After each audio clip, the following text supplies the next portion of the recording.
আমরা দেখছি জামিয়া ইসলামিয়া মদিনা মুনাওয়ারার তাদের কালচারাল ফেস্টিভ্যাল।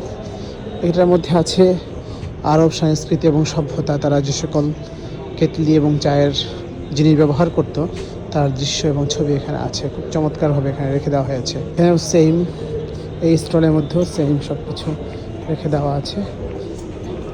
এই স্টলের মধ্যেও সেম, স্টুডেন্ট সহ বাইরের দেশের সব জায়গা থেকে প্রায় 65 কান্ট্রির কালচারাল সভ্যতা এখানে আছে।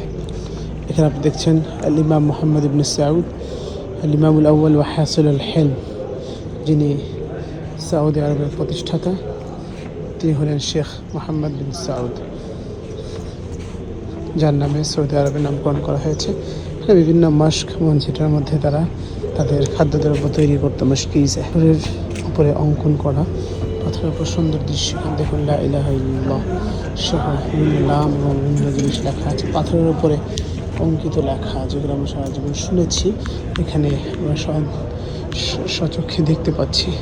এই যে সেই লৌহ বর্ম, যেটার নাম আমরা শুনেছি অনেক, লৌহ বর্ম, এটাই হলো সেই লৌহ বর্ম। এই বর্ম পরিধান করে একজন যোদ্ধা সে তার যুদ্ধে অংশগ্রহণ করত।